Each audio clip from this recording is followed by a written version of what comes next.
자비로우신 우리 아버지 하나님, 한 해를 또 은혜 가운데 보내게 해주시고 또 한 해를 허락해 주신 것을 감사합니다. 이 시간 주 성령께서 함께 해주시고 또 하나님의 말씀으로 여러 가지 의문되는 것을 생각해 보려고 합니다. 주님께서 함께 해주시고 오늘 이 질문들을 통해서 주님의 크신 은혜와 사랑을 깨닫는 귀한 시간이 되도록 도와주시옵소서. 여기에 참석하신 모든 분들 더욱 크신 은혜와 사랑으로 함께 해주시고 또 주 안에서 주의 복음과 영광을 위해 살 수 있도록 더욱 역사해 주옵소서. 또 이곳에 참석하지 못한 형제자매들도 어디 있든지 주님께서 지켜주시고 도와주시옵소서. 오늘 모든 시종 함께 해주시고 도와주시기를 간절히 의지하오며 주 예수 그리스도 이름으로 기도하옵나이다. 아멘. 우리 성경 이사야 30장을 찾으시겠습니다. 이사야서 30장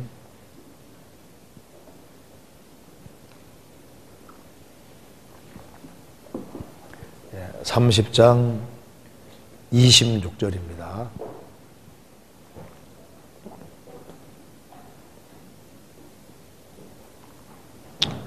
26절 제가 읽겠습니다.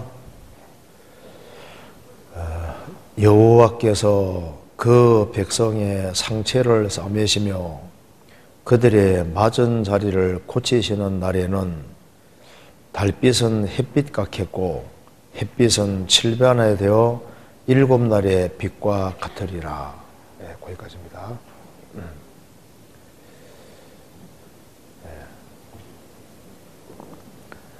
그 질문에 앞서서 이사야 30장 26절을 잠깐 생각을 해보겠습니다. 어떤 분이 이사야 30장 26절을 질문을 했었습니다. 그래서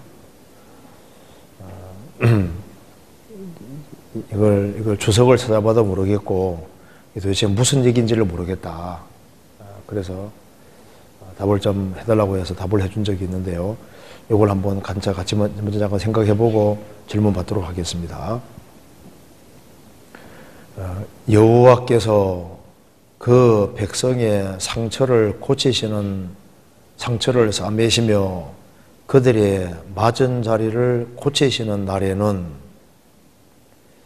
달빛이 햇빛 같겠고 햇빛은 칠배나 되어 일곱 날의 빛과 같으리라.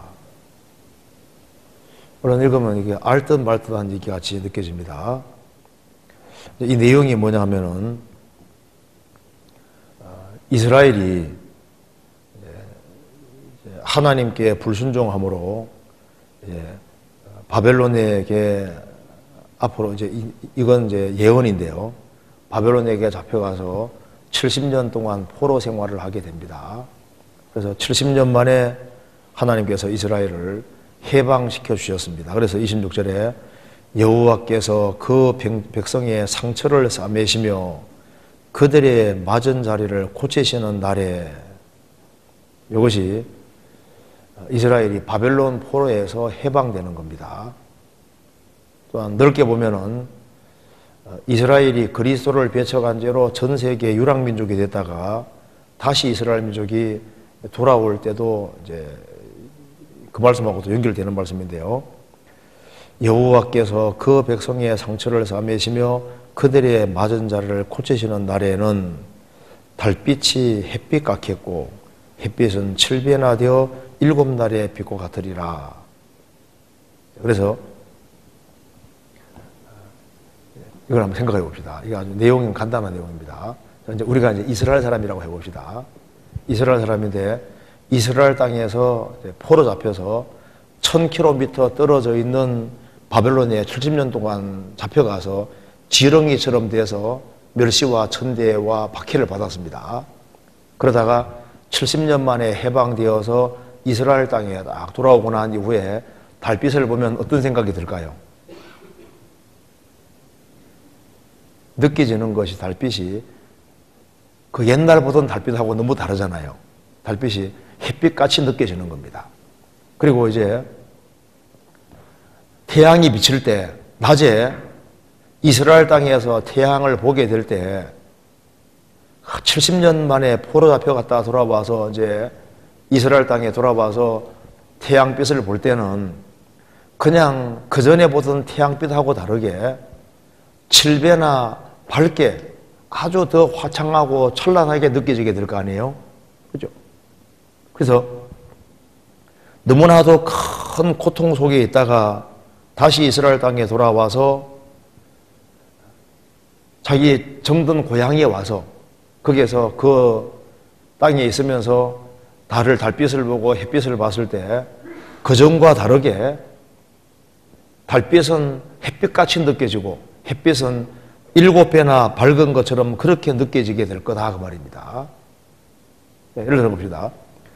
어떤 사람이 이제 암하고 몇 년 동안 투병하고 어두운 병실에 살았습니다. 근데 어느 날 이제 병에서 암에서 완전히 해방돼서 건강한 몸이 됐습니다. 그 상태에서 달빛을 딱 쳐다보면은 그 전에 달빛하고 다르게 느껴지죠. 달빛이 마치 햇빛같이 느껴지고, 그리고 이제 병에서 완전히 해방된 상태에서 그 태양빛을 보면은 태양빛이 7배나 밝게 비치는 것처럼 그렇게 느껴지게 되는 겁니다. 무슨 말이 되죠? 옛날에 그 빠삐용 영화 보셨어요? 그 사람 이제 그 어두운 감옥 속에서 막 있다가 거기서 탈출해서 탁 나와서 달빛을 보고 햇빛을 볼 때는 그 전에 평상시에 보던 달빛하고 햇빛하고는 다른 겁니다. 그잖아요. 그래서 찬란하게 느껴질 것을 말씀하는 겁니다. 그 사람이 큰 고통과 어려움 속에 있다가 거기에서 해방이 됐을 때 완전히 다르게 느껴지는 거예요. 한 사람이 죄 때문에 아주 씨름하다가 구원받은 그날, 구원을 받고 난 이후에 하늘을 쳐다보고 나무들 보면 옛날 보던 나무가 아니잖아요. 구원받고 달을 볼 때 달빛이 얼마나 구원받은 그날 달빛 봐봐요. 달빛이 햇빛같이 느껴지고, 그리고 태양빛은 너무나도 찬란하게 내게 비치기 때문에 평상시보다 7배나 밝게 느껴질 것이다. 그래서 이제 평상시에 죄 때문에 고민도 많이 하고 이제 괴로워하고 그 구원을 사모하다가 구원받으면은 그렇게 크게 느껴지게 된단 말입니다. 이거 이해되죠? 그래도 질문이 나와가지고, 그래서 너무나도 큰 고통 속에서 이제 이 건짐을 받으면은 막 나무들이 막 흔들릴 때 흔들리는 것들이 막 이렇게 나무들이 손뼉 치는 것처럼 느껴지는 거예요. 안 그래요? 한번 찾아볼까요? 이사야 55장 12절 봅시다. 이사야 55장 12절.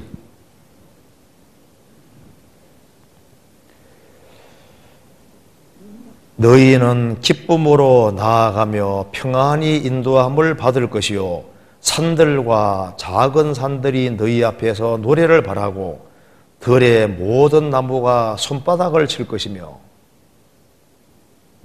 그 하나님의 크신 은혜와 사랑을 입으면은 막 산들도 노래하는 것처럼 느껴지고 모든 나무들이 부딪히는 소리가 막 손바닥을 치면서 환영하는 소리 같이 그렇게 느껴지는데, 그러니까 필링 느껴지는 것 자체가 사람마다 다릅니다.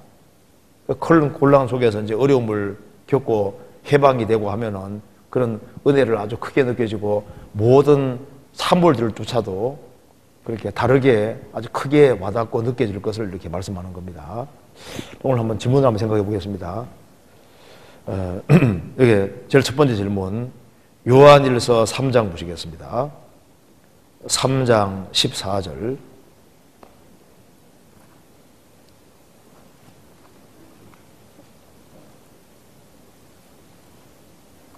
(3장 14절) 질문입니다.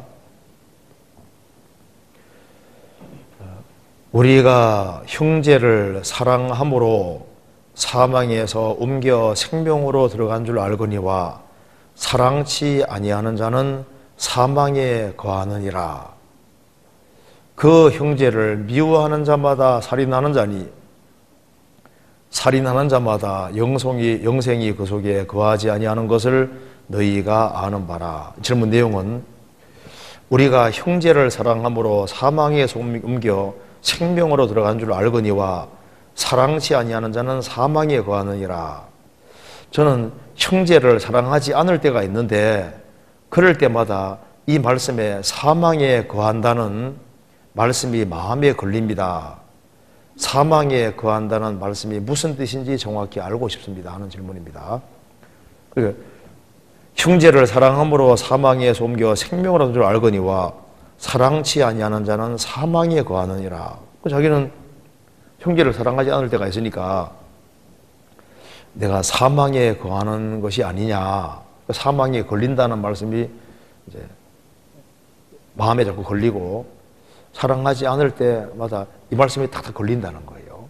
그럼 여기에 사망에 거하느리라는 말 뜻이 도대체 뭐냐 하는 질문입니다. 한번 같이 생각을 해봅시다. 먼저 요한일서를 이해할 때 먼저 요한일서를 기록하신 목적이 뭔지를 알 필요가 있습니다. 요한일서는 기록한 목적이 크게 네 가지입니다. 아마 외우는 분도 있을 겁니다. 요한일서를 기록한 목적이 뭐죠? 제일 첫 번째 뭡니까? 요한일서 1장 봅시다. 1장 4절. 우리가 이것을 쓰면 우리의 기쁨이 충만케 하려 함이로라. 요한일서를 첫 번째 목적은 하나님 자녀가 된 사람이 하나님 아버지와 주 예수 그리스도와 사귀는 가운데 기쁨이 충만케 하기 위한 목적으로 쓴 겁니다. 그래서 어떻게 하면은 거듭난 그리스도인이 기쁨 속에 살 수 있느냐? 친밀한 사귐 속에서 기쁨이 충만케 된다. 그 얘기를 하면서 기쁨이 충만케 되기 위해서는 죄를 고집해서는 안 되고 죄를 자백하고 버려야만 친밀한 사귐이 되고 친밀한 사귐 속에 기쁨이 있다. 이걸 알려주려고 요한일서를 쓴 겁니다. 두 번째 쓴 목적은 요한일서 2장 1절입니다. 나의 자녀들아, 내가 이것을 너희에게 쓰면 너희로 죄를 범치 않게 하려 함이라. 만일 누가 죄를 범하면 아버지 앞에서 우리에게 대언자가 있으니 곧 의로우신 예수 그리스도시라. 요한일서를 쓴 목적은 죄를 범치 않게 하기 위한 목적으로 쓴 겁니다. 왜냐하면 이 요한일서를 받는 사람 중에 미혹해하는 사람이 들어와서 그리스도인이 거듭났으면은 육신적으로 죄를 짓는 것이 문제가 없다고 하면서 죄를 부추기는 사람들이 있었던 겁니다. 그래서 요한일서 쓴 두 번째 목적은 이것을 쓴 것은 죄를 범치 않게 하기 위한 목적으로 썼다. 그런데 누가 죄를 범하면 조건부로 되어 있죠? 죄를 범하면 상습이 아닙니다. 혹시 죄를 범하면 어떻게 되느냐? 예수님이 우리 대언자, 변호사로 계시기 때문에 우리가 망하지 않는 것이다. 예수님이 변호해야 될 문제가 있으니까 그걸 생각해서 죄를 짓지 않고 죄에서 구별되어 살아야 되는 거다. 이제 그걸 얘기를 하는 게 두 번째 목적이고, 세 번째 목적은 요한일서 2장 26절입니다. 너희를 미혹해 하는 자들에 관하여 내가 이것을 너희에게 선도라. 너희를 미혹해 하는 자들, 이 사람들이 이 당시에 영지주의자들입니다. 영지주의자들. 그러니까 신령 영자에다가 알지자를 쓰는데 노스티시즘이라고, 원래 헬라말로 그노시스가 지식인데 영지주의자들은 사람이 구원을 얻는 것은 예수님의 보혈이 아니고 우리만 하는 특별한 신령한 지식을 통해서 육체를 탈출해서 이제 하나님께 간다고 가르치는 가르침이 있었던 겁니다. 그래서 영주주의자들이 들어와서 미혹했기 때문에 너희를 미혹해 하는 자들에 관하여 대항토록 하기 위해 그 말입니다.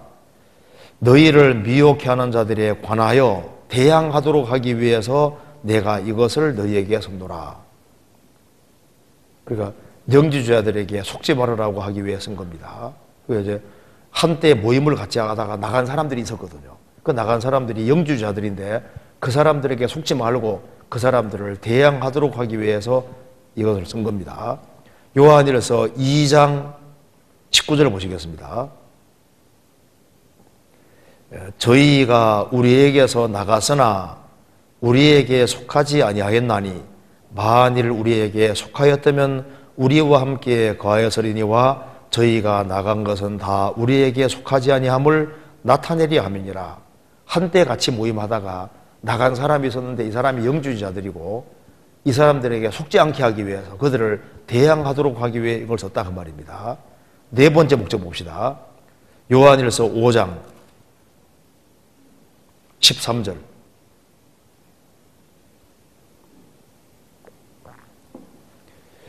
내가 하나님의 아들의 이름을 믿는 너희에게 쓴 것은 너희로 하여금 너희에게 영생이 있음을 알게 하려 함이니라. 영지주의에 속하는 사람들은 예수님을 믿어서 구원 얻는다고 가르치지 아니하고 예수님은 실제로 육신을 입은 것이 아니라고 가르쳤습니다. 그렇기 때문에 그들은 구원 방법이 죄에서 예수님 피로 구원받는 그게 아니고 신령한 지식을 통해서 이제 육체를 이탈해서 이제 신령한 세계, 신령한 지식을 통해서 이제 간다고 생각했기 때문에 구원관 자체가 완전히 다른 사람들입니다.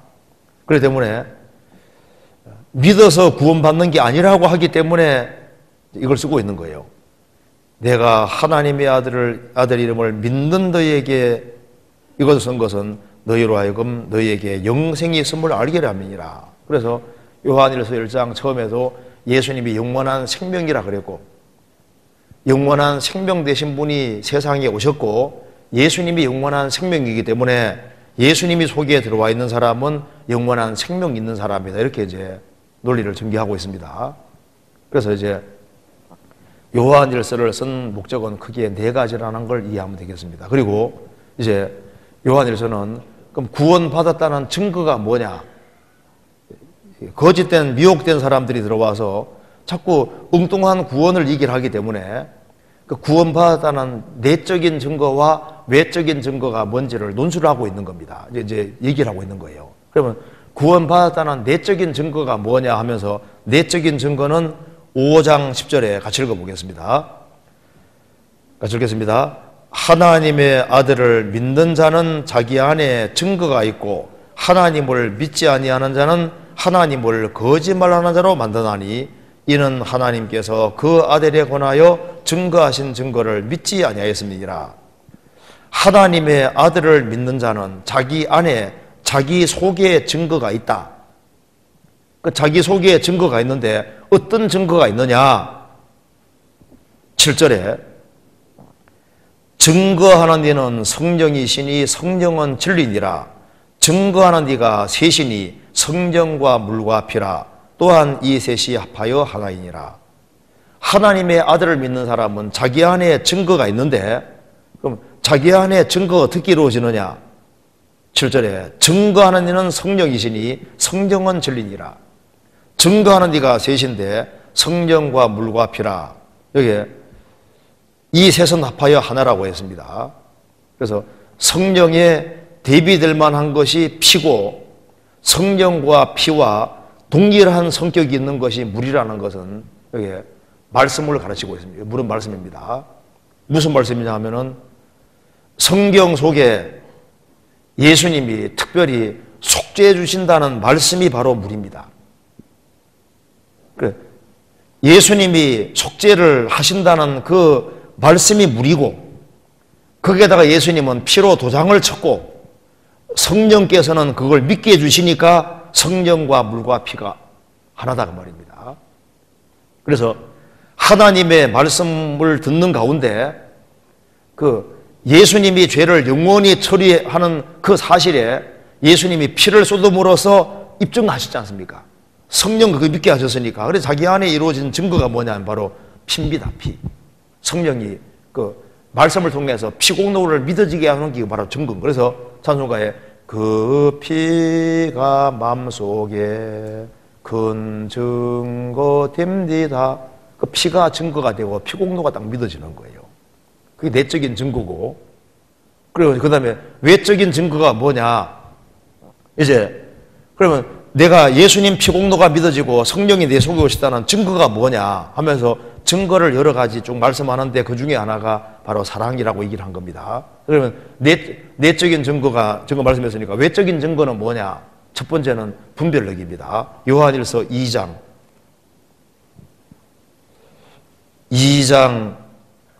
20절.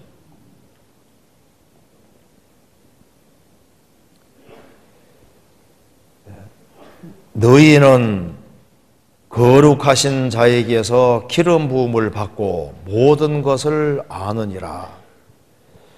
너희는 거룩하신 자에게서 기름 부음을 받고, 기름 부음은 성령을 말하는 겁니다. 고린도서 1장에서도 기름을 부으셨다 하면서 성령을 주셨다고 되어 있습니다. 그 기름 부음은 성령인데 하나님의 성령을 받은 사람은 모든 것을 아느니라. 모든 것을 안다는 것은 진리를 해석할 수 있는 힘이 와 있다 그 말이에요. 분별력이 있다 그 말입니다. 그래서 거듭난 사람의 첫 번째 특징은 분별력입니다. 창세기 1장에 태초에 하나님이 천지를 창조하시니라. 땅이 혼돈하고 공허하며 흑암이 깊음이 있고 하나님의 신우치는 수면에 운행하시니라. 하나님이 가라사대 빛이 있으라 하시며 빛이 있었고 그 빛이 하나님 보시기에 좋았더라. 하나님이 빛과 어둠을 나누사 빛을 낮이라 칭호하시고 밤을 어둠이라 정하시니라. 그러니까 빛이 들어오면은 빛과 어둠이 나누어지는 거예요. 궁창 위의 물과 궁창 아래 물이 나누어지고 바다의 적지가 구별되고 이게 갈라지는 겁니다. 그래서 어둠 가운데 있는 사람은 분별력이 없는데 주님 빛을 받은 사람은 분별력이 생기고 분별력이 점점 확장되고 커져가게 돼 있으니까 구원받았다는 증거 중에 첫 번째는 분별력이 생기는 겁니다. 그게 이제 기본 특징이고, 그 다음에는 요한일서 3장 보시겠습니다. 3장 9절. 하나님께로서 난 자마다 죄를 짓지 아니하나니 이는 하나님의 씨가 그의 속에 거하며 저도 범죄치 못하는 것은 하나님께로 났음이니라. 이러므로 하나님의 자녀들과 마귀의 자녀들이 나타나느니 무릇 의를 행치 아니하는 자나 또는 그 형제를 사랑치 아니하는 자는 하나님께 속하지 아니하니라. 하나님께로 난 자마다 죄를 짓지 아니하나니, 거듭난 생명은 죄를 지을 수 없는 생명입니다. 그리고 여기에 죄를 짓지 아니하나니 이는 하나님의 씨가 그의 속에 거하며 저도 범죄치 못하는 것은 하나님께로 났음이니라. 이 말은 범죄에 불가능하다는 말이 아닙니다. 요한일서 2장 1절에 다시 한번 봅시다. 나의 자녀들아 내가 이것을 너희에게 쓰면 너희로 죄를 범치 않게 하려 함이니라. 만일 누가 죄를 범하면 죄를 범할 가능성이 있다는 얘기지 않습니까? 그런데 여기 요한일서 3장 9절에 죄를 짓지 않는다는 것은 습관적으로 상습적으로 죄 짓지 않는다는 얘기인 겁니다. 상습적으로. 그래서 헬라 원어에도 구별이 되어 있습니다. 영역본에는 아마 키번 시닝으로 되어 있는 책도 그것도 있을 겁니다. 습관적으로 계속적으로 죄 짓지 않는다 그 말입니다. 왜 그럴 수 없냐 하면은 하나님의 씨가 그 속에 있기 때문에 죄를 구분하는 힘이 있는 거예요. 그래서 이러므로 하나님의 자녀들과 마귀의 자녀들이 나타난다.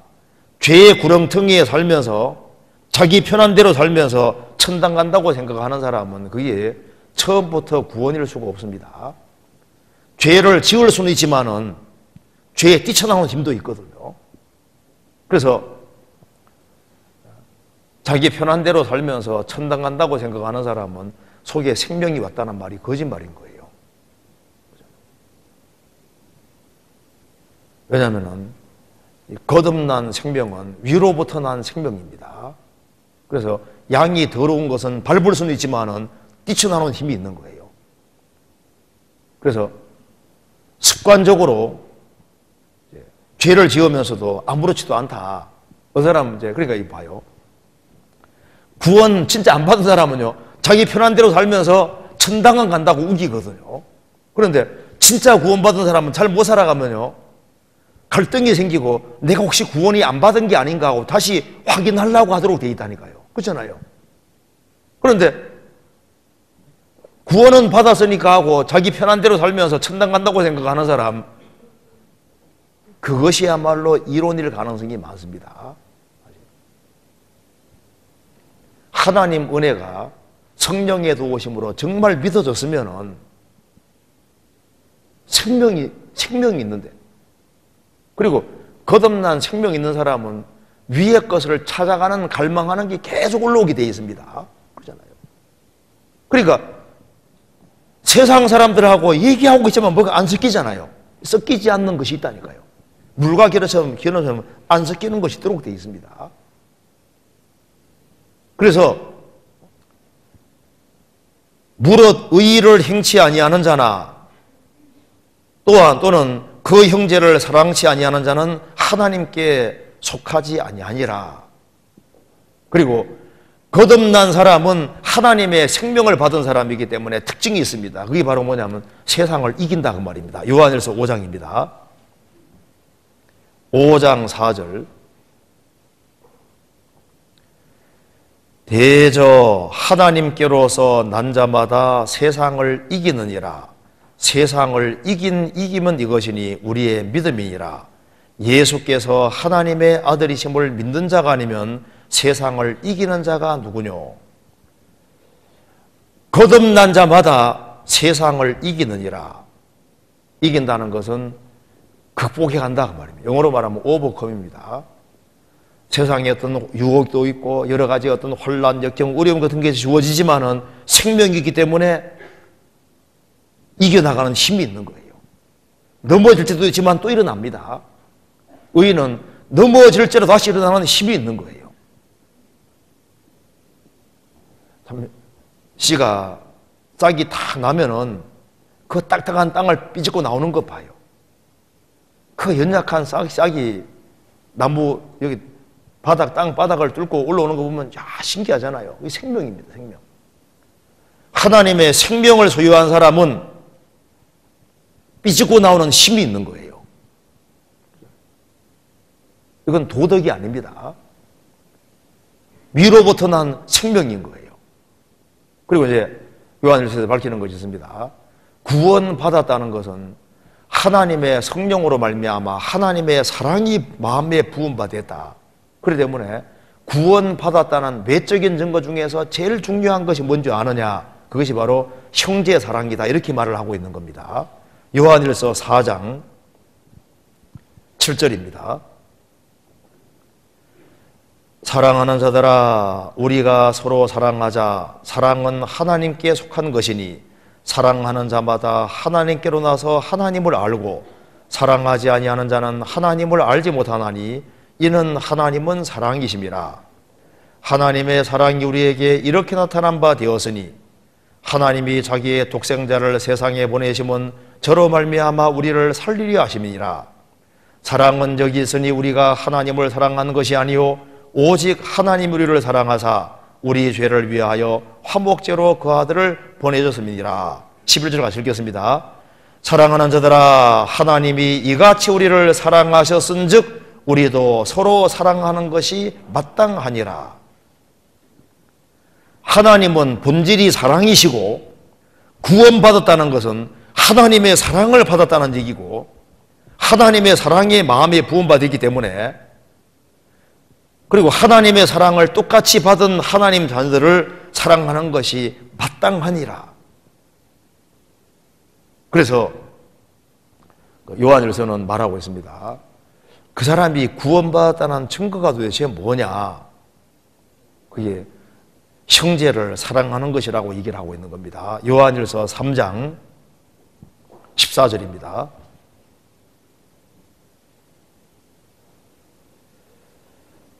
우리가 형제를 사랑함으로 사망에서 옮겨 생명으로 들어간 줄 알거니와 구원받았다는 증거가 도대체 뭐냐?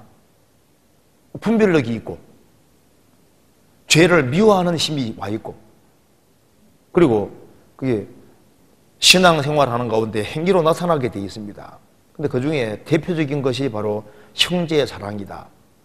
그래서 형제자매들을 보면 형제자매들하고 대화가 잘 되게 되잖아요. 그저 만나고 싶고 또 보고 싶고 그리고 형제자매들하고 같이 있으면 시간 가는 줄 모르고 형제를 사랑함으로 야, 저 사람은 정말 구원받았다는 것을 알 수 있다 그 말입니다. 그러니까 구원받았다는 외적인 증거 중에서 제일 중요한 것이 뭔지 아느냐? 형제를 사랑하는 것이다. 그런데 사랑치 아니하는 자는 사망에 거하느니라. 그 말은 무슨 말이냐면 하나님의 생명을 받고 거듭났다고 하는데 15절에 말한 대로 사랑치 아니한다는 말이 무슨 말입니까? 15절에 그 형제를 미워하는 자마다 살인하는 자니 살인하는 자마다 영생이 그 속에 거하지 않은 것을 너희가 아는 바라. 여기서 사망에 거한다는 말은 사랑치 아니하는 자는 그 말은 그 형제를 미워하는 자마다 살인하는 자고 살인하는 자마다 영생이 그 속에 거하지 않은 자를 아는 바라. 그러니까 사망에 거한다는 얘기는 구원받은 것이 아닐 거다 그렇게 말하는 겁니다. 그럼 구원받은 사람이 형제자매를 항상 사랑하느냐? 사랑하는 마음은 속에 항상 있어요. 있는데 육신이 그걸 막는다 그 말입니다. 어디 봅시다. 16절. 이건 이제 원칙을 말하는 겁니다. 원칙을 말하면서 16절입니다. 그가 우리를 위하여 목숨을 버리셨으니 우리가 이로써 사랑을 알고 우리도 형제들을 위하여 목숨을 버리는 것이 마땅하니라. 초대 교회 때부터 그랬고 실제 그렇게 하는 마음이 있습니다. 근데 거듭났는데 이거 고발하면은 형제가 죽어요. 그러면은 자기가 죽더라도 고발 못 하잖아요. 그러니까 거듭난 사람은 형제들을 위해서 목숨 버리는 것이 마땅하다는 걸 안다 그 말입니다. 그런데 17절에 누가 이 세상의 재물을 가지고 형제의 궁핍함을 보고도 도와줄 마음을 막으면 하나님의 사랑이 어찌 그 속에 거할까 보냐. 이 막으면 이게 육신이라는 그 말입니다. 형제자매들을 위해서도 목숨을 버리는 것도 마땅한 것을 알고 있는데 하물며 이 세상의 재물을 가지고 형제의 궁핍함을 보고도 도와줄 마음을 막으면 육신이 있다고 말입니다. 하나님의 사랑이 어찌 그 속에 거할까 보냐. 그 형제자매들이 항상 이쁜 짓을 하면은 이쁠 텐데 미운 짓을 가끔 하거든요. 그러니까 이제 마음이 탁 막히는 거예요. 그 막히는 건 이건 육신이다 그 말입니다. 그래서 18절에 자녀들아 우리가 말과 혀로만 사랑하지 말고 오직 행함과 진실함으로 하자. 이로써 우리가 진리에 속한 줄 알고 또 우리 마음을 주 앞에서 굳세게 하리로다. 그래서 형제자매를 사랑하는 사람은 그 사람이 하나님의 생명이 있다는 것을 외적으로 확실하게 보이는 분명한 증거가 되는 겁니다. 그래서 성경에서 말씀하기를 요한일서 2장 봅시다 이제. 그래서 여기에 구원받은 증거를 말하면서 요한일서 2장 보시겠습니다. 9절 빛 가운데 있다 하며 그 형제를 미워하는 자는 지속적으로 계속 미워하는 걸 말하는 겁니다. 지금까지 어두운 가운데 있는 자요 참으로 복음을 깨우친 게 아닐 거다 그 말입니다. 그의 형제를 사랑하는 자는 빛 가운데 거하여 자기 속에 거리낌이 없으나 그래 되죠? 그래서 빛 가운데 있다고 말은 하는데 형제를 지속적으로 계속 미워할 수 있다면은 그 사람이 정말 구원받은 사람이겠느냐? 다시 구원을 점검해 봐야 될 것을 얘기를 하고 있는 겁니다. 그리고 3장 10절에 이러므로 하나님의 자녀들과 마귀의 자녀들이 나타나느니 무릇 의를 행치 아니하는 자나 또는 그 형제를 사랑치 아니하는 자는 하나님께 속하지 아니하니라. 그래서 형제자매들을 가까이 하지 아니하고 불신자들을 더 사랑하고 불신자들하고 더 친하고 그들과 운명과 고락을 함께 한다면 그 사람은 하나님께 속한 자가 아니니라. 구원받은 사람이 아닐 거라고 얘기를 하고 있습니다. 구원을 받은 사람은 생명이라는 게 사랑입니다. 그렇잖아요. 그리고 부모의 생명을 받은 형제지간들은 서로 사랑하는 게 있는데 같은 생명을 받았는데 하물며 그러한데 위로부터 생명을 받은 사람이 주님의 사랑을 가지고 있는데 그러면 주님 사랑하는 마음이 있고 형제자매 사랑하는 마음이 있고 불쌍한 영혼을 사랑하는 그 마음이 있는데 그 사랑이 없다. 지금 여기는 이제 질문하는 내용은 여기 이제 전년 사랑이 없는 걸 말하는 게 아니고요. 지금 여기 질문하는 내용이 성형제를 사랑하지 않을 때가 있는데 않을 때가 있죠. 그 육신이다 그 말입니다. 그럴 때마다 사망에 거한다. 사망에 거한다는 말은 여기 구원 안 받았다 그 말입니다. 사랑치 않는다는 말은 미워하고 잘못되기를 바라고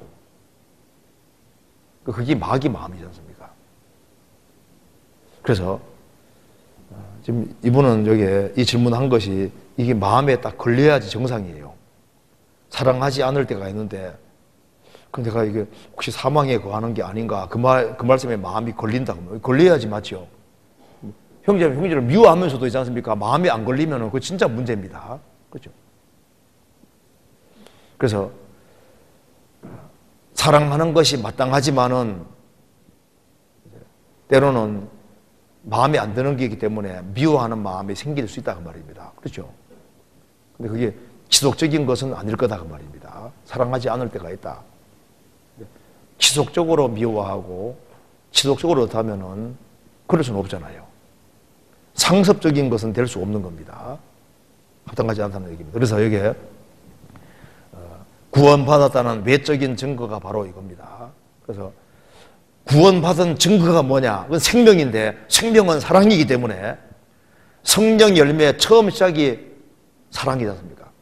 오직 성령 열매는 사랑과 희락과 화평과 오래 참음과 자비와 양성과 충성과 온유와 절제니 이 같은 것을 금지할 법이 없느니라. 처음 시작이 사랑인 겁니다. 그래서 그리스도인이라는 표지가 사랑입니다. 사랑. 그래서 내가 너희를 사랑한 것 같이 너희도 서로 사랑하라.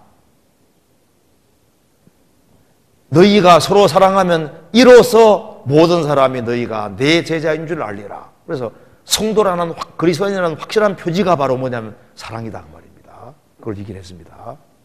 그 다음 질문 봅시다. 잠언 20장 27절.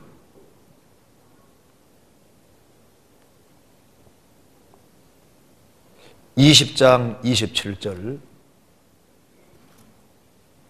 제가 읽겠습니다. 사람의 영혼은 여호와의 등불이라 사람의 깊은 속을 살피느니라. 사람의 영혼이 여호와의 등불이라는 것이 그만큼 사람의 속을 살핀다는 뜻인가요? 등불은 말씀을 의미하는 것으로 알고 있는데 등불이라는 비유에 대해서 궁금합니다. 성경에서 등불이라는 것이 말씀만 의미하는 게 아닙니다. 성경에서는 주의 말씀은 내 발의 등이요 내 길의 빛이니이다. 말씀을 이제 등이고 빛이라고 말한 것도 있지 않습니까? 세상이 어두운 세상인데 어두운 세상을 밝히는 것이 등불인 것처럼 이 캄캄한 어두운 세상을 밝히는 것이 하나님 말씀이니까 말씀이 등과 같아 그 말입니다. 또 성경에서는 기도를 등불이라고도 했고 등불이라는 말이 여러 가지 나오는데 여기서는 영혼을 등불이라고 표현을 하고 있습니다. 그런데 보시면요, 사람의 영혼은 등불이라 이렇게 안 돼 있고 여호와의 등불이라 그랬잖아요. 무슨 말이냐면은 사람의 영혼은 여호와의 것이다 그 말입니다. 첫째, 사람의 영혼은 하나님 것이 않습니까? 그래서 성경 에스겔서에 모든 영혼이 다 내게 속한지라. 아비의 영혼이 내게 속한 같이 아들의 영혼도 내게 속하였나니 범죄하는 그 영혼이 죽을 것이라고 했습니다. 그러니까 영혼은 하나님의 것인 거예요.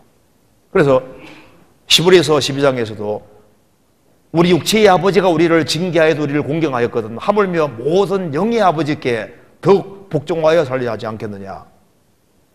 하나님을 그래서 모든 영의 아버지라고 했습니다. 그래서 사람의 영혼은 여호와의 것이다 그 말입니다.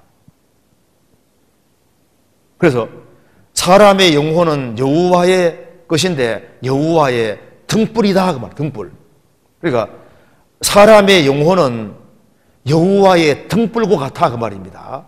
그러니까 등불을 켜서 보면은 구석구석 다 볼 수 있는 것처럼 하나님은 영혼이라는 등불을 켜서 보는 것처럼 구석구석 영혼 통해서 다 본다. 그 말은 하나님 앞에 감출 수 있는 것이 없다 그 말입니다. 등불 앞에서는 어두운 것이 다 드러나는 것처럼 사람의 영혼은 여호와의 등불이기 때문에 하나님이 사람의 영혼을 여호와의 등불이라 한 이유는 뭐냐면 영혼 속에 양심을 넣어주셨기 때문입니다. 양심. 그래서 사람의 영혼은 여호와의 등불이라. 영혼 속에 양심을 넣어주신 분이 하나님이시고 하나님께서는 양심 통해서 모든 걸 다 보고 있기 때문에 다 속여도 양심은 못 속이는 것처럼 아무리 타락한 죄인이라 할지라도 양심은 여호와의 등불이기 때문에 인간이 자기 것으로 만들 수가 없는 거예요. 그렇잖아요. 그러니까 아무리 내가 죄가 아니라고 해도 양심은 죄라고 지적을 하잖아요. 그죠? 그래서 사람의 영혼은 여호와의 등불이다. 영혼 중에 특별히 양심이 등불 역할을 한다 그 말입니다. 그래서 하나님께서 양심을 통해서 사람의 동기와 마음 모든 걸 다 살피는데 깊은 속을 다 살핀다 그 말입니다. 이 말 이해되죠? 그래서 사람의 영혼은 쉽게 말해서 영혼 속에 있는 양심은 그 말입니다. 여호와의 등불이다. 사람의 깊은 속을 살피느니라. 그렇기 때문에 사람들은 하나님이 항상 나를 보고 있구나 느껴지도록 되어 있는 겁니다.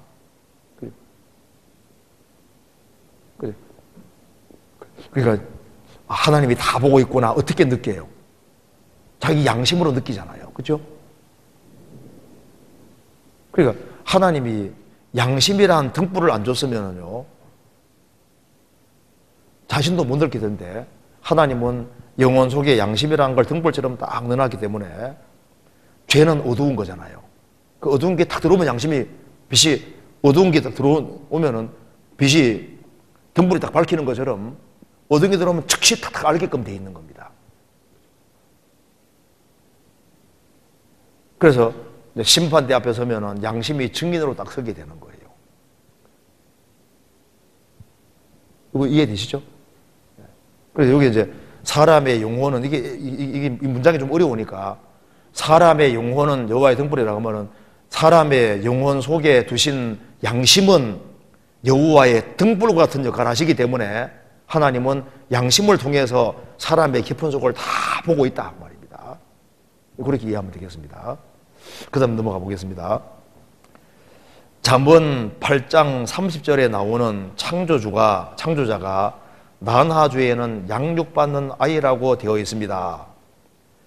나나주는 비슷한 의미인 것으로 아는데 양육받는 아이와 창조자가 어떻게 비슷한 건지 궁금합니다. 잠언 8장 봅시다.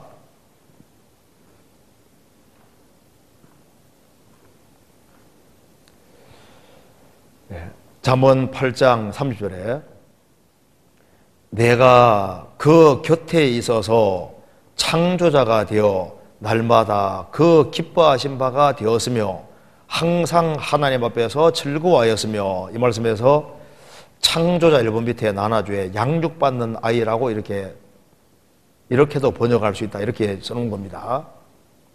그게 창조자하고 양육받는 아이하고 너무 다르지 않느냐 이제 이런 질문입니다. 누가 성경을 좀 열심히 읽어보는 사람 아니면 이거 질문하기 어려워요. 이걸 구원받은 식구 중에 누가 했을까? 이거 한번 생각을 해봅시다. 이것이 이제 예수님에 대한 말씀입니다. 이 잠언 8장이 특별히 지혜에 대한 말씀인데 예수님을 설명하기 위해서 이렇게 설명해 놓은 겁니다. 이걸 이제 이해하기 위해서는 원래 8장 20절부터 21절부터 읽어야 됩니다. 제가 읽어보겠습니다. 이제 굉장히 중요한 구절입니다. 이게 신약과 연결되어 있으니까 제가 읽어보겠습니다. 여호와께서 그 조화의 시작 곧 태초에 일하시기 전에 나를 가지셨으며, 이게 이제 지혜라는 말이에요. 지혜를 가지셨으며 예수님을 좀 설명하기 위한 겁니다. 만세 전부터 상고부터 땅이 생기기 전부터 내가 세움을 입었나니, 그러니까 우주 만물 창조 전부터 있었다는 겁니다. 아직 바다가 생기지 아니하였고 큰 샘들이 있기 전에 내가 이미 났으며 산들이 세우심을 입기 전에 언덕이 생기기 전에 내가 이미 났으니 하나님이 아직 땅도 들도 세상에 진토의 근원도 짓지 아니하셨을 때에라. 그가 하늘을 지으시며 궁창에 해면을 두르실 때 내가 거기 있었고 그가 위로 구름 하늘을 견고하게 하시며 바다의 샘들을 신비케 하시며 바다의 한계를 정하여 물로 명령을 거스르지 못하게 하시며 또 땅의 기초를 정하실 때 내가 그 곁에 있어서 창조자가 되어 날마다 그 기뻐하신 바가 되었으며 항상 그 앞에서 즐거워하였으며 사람이 거처할 땅에서 즐거워하며 인자들을 기뻐하였었느니라. 예수님에 대한 말씀인데, 먼저 여기 첫 번째, 예수님은 우주 만물을 창조하기 전에, 지혜는 우주 만물을 창조하기 전에 있었다는 것을 여기에 첫 번째 강조하고 있습니다. 22절 다시 봅시다. 여호와께서 그 조화의 시작 곧 태초에 일하시기 전에, 그러니까 이 우주 만물이 창조되기 전입니다. 전에 나를 가지셨으며 만세 전부터 상고부터 땅이 생기기 전부터 내가 세움을 입었나니 아직 바다가 생기기 전에 했고 큰 샘들이 있기 전에 내가 이미 났으며, 이미 났다고 되어 있죠. 그 났다는 말이 장자다 그 뜻입니다. 그러니까 이 모든 우주 만물이 있기 전에 내가 이미 났다는 말이 바로 무슨 말이냐 하면은 요거 잠깐 듣고 찾아봅시다. 골로새서 1장입니다.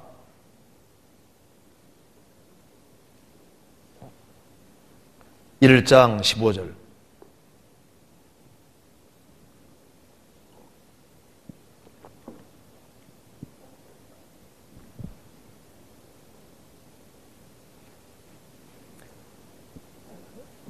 그는 예수님은 보이지 아니하는 하나님의 형상이요 모든 창조물보다 먼저 뭐라고요? 나신 자니라고 있지 않습니까? 먼저 나신 자다 그 말은 장자다 그 말인데, 헬라 말로 프로토토코스인데 먼저 나신 자다 그 말은 장자다 그 뜻입니다. 장자라는 말 뜻이 육신적으로 탄생한 사람도 장자라고 하지만 성경에서 장자다 그 뜻은 수위권, 우위권을 말하는 겁니다.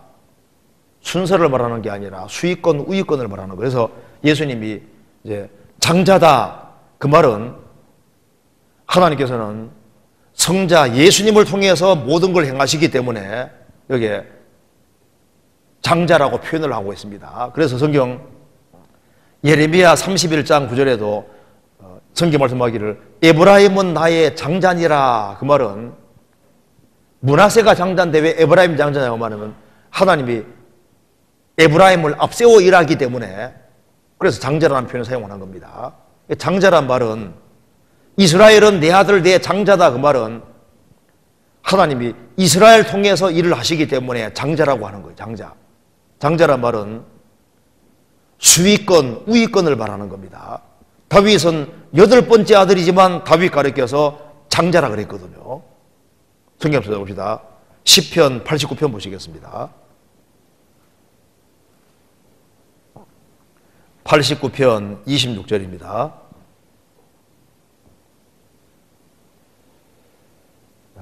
27절 제가 읽어보겠습니다. 먼저 20절을 보면 이해될 겁니다. 내가 내 종 다윗을 찾아 나의 거룩한 기름으로 부어도다 하면서 27절에 내가 또 저로 장자를 삼고 세계 요랑에 으뜸이 되게 하며, 장자란 말은 으뜸이다 그 말인 거예요. 그래서 잠언 8장에 모든 만물이 있기 전에 먼저 났다 그 말은 예수님이 장자고 으뜸이고 예수님 통해서 모든 걸 행하시기 때문에 예수님을 지금 지혜로 지금 소개하고 있는 말씀인 겁니다. 잠언 8장 다시 봅시다. 그래서 먼저 났으며 이 말은 탄생을 말하는 게 아니라 수익권을 말하고 있다 그 말입니다. 장자다. 그래서 주님이 성부가 성자 통해서 모든 걸 행하시기 때문에 바로 예수님은 우주만물 존재하기 전에 이미 존재했고, 그리고 우주만물 있기 전에 이미 났다. 장자란 말은 예수님 통해서, 예수님을 통해서 일하기 때문에 그분이 으뜸이고 그분 통해서 한다 그런 뜻인 겁니다. 그리고 이제 잠언 8장 다시 봅시다. 8장 27절 여기 보면 이제 성부와 함께 계셨다는 걸 강조하고 있습니다. 그가 하늘을 지으시며 궁창으로 해면에 들으실 때 내가 거기 있었고 성부와 함께 있었습니다. 그리고 29절 바다의 한계를 정하여 물로 명령을 거스리지 못하게 하시며 또 땅의 기초를 정할 때 내가 그 곁에 있어서 창조자가 되어 그 곁에 있었다. 함께 있었다는 걸 얘기를 하고 있습니다. 함께 있어서 창조자가 되었다. 그래서 예수님은 우주 만물 창조되기 전에 아버지와 함께 계셨던 겁니다. 그리고 성부가 성자 통해서 창조하셨기 때문에 여기에 창조자라는 번역이 정확한 번역이 되는 거예요. 한번 찾아봅시다. 성경 요한복음 1장입니다. 이걸 이제 자세하게 설명한 것이 바로 요한복음 1장입니다.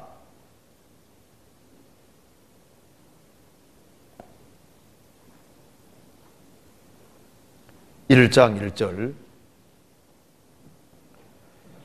태초에 말씀이 계시니라.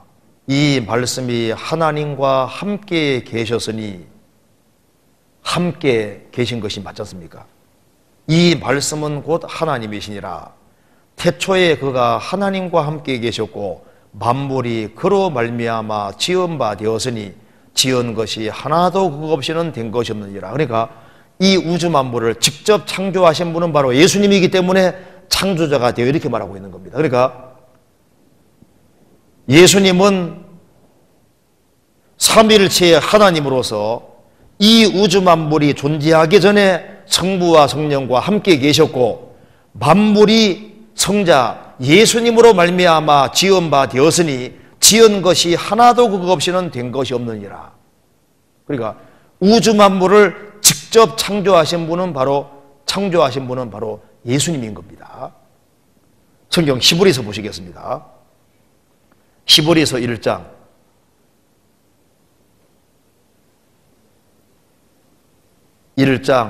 1절입니다. 옛적에 선지자들로 여러 부분과 여러 모양으로 우리 조상들에게 말씀하신 하나님이 이 모든 날 마지막에 아들로 우리에게 말씀하셨으니, 그 다음 같이 읽어보겠습니다. 이 아들을 만유의 후사로 세우시고 또 저로 말미암아 모든 세계를 지으셨느니라. 이 아들을, 예수님을 만유의 후사로 세웠기 때문에 예수님은 우주 만물 창조하기 전에 이미 났으며 그렇게 표현하고 있는 거예요. 장자고 예수님 통해서 하나님이 모든 걸 행하시기 때문에 예수님이 바로 장자고 만유의 후사다 그 말입니다. 그리고 또 저로 말미암아 모든 세계를 지으셨느니라. 그러니까 이 전 세계를 직접 만드신 분은 누구냐? 누굽니까? 예수님인 거예요. 예수님. 그리고 3절에 이는 예수님은 하나님의 영광의 광채시요 그 본체의 형상이시라. 그의 능력의 말씀으로 만물을 붙드시며, 예수님은 모든 세계를 지으신 분이고 능력의 말씀으로 만물을 붙잡고 계신 분이다 그 말입니다. 그래서 10절에 여기 이제 8절에 보시면은 아들에 관하여는 하면서 아들 보고 하나님이라고 했고, 10절에 또 아들에 대해서 말하면서 주여 태초에 주께서 땅의 기초를 두셨으며 하늘도 주의 손으로 지으신 바라. 아들 얘기를 하면서 예수님이 누구냐? 아들이라고 하면서 하나님이요. 10절에 또 아들 보고 주여 하면서 구약에도 이미 예수님이 바로 이 우주 만물 전체를 만드신 분이라고 했다고 기록을 하고 있다 그 말입니다. 그리고 주는 영존하시는 분이다 이렇게 설명을 했습니다. 자, 그래서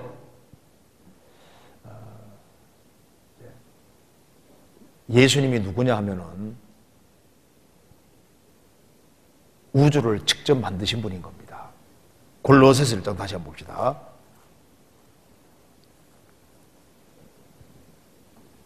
1장 15절 보세요.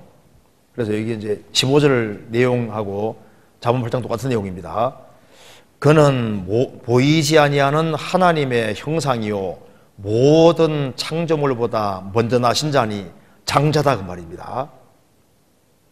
으뜸이다 그 말입니다.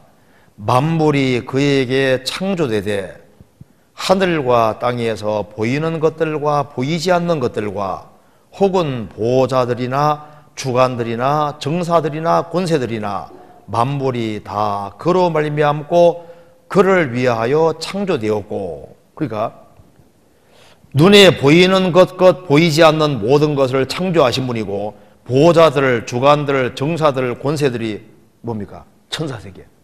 천사도 직접 만드신 분이 바로 예수님이고, 만물도 예수님이 직접 만드셨기 때문에 다 그로 말미암고 그를 위하여 창조되었다. 그러니까 우주가 존재하는 목적이 예수님이고 모든 존재의 원인이 되신 분이고 목적이 되시는 분이 바로 뭐냐? 바로 예수님입니다. 그래서 만물이 나고 만물이 말미암은 자다. 만물의 존재 목적이고 만물의 근원 되시고 만드신 분은 바로 예수님인 겁니다. 바로 이분이 사람이 되신 거지 않습니까? 요한복음 1장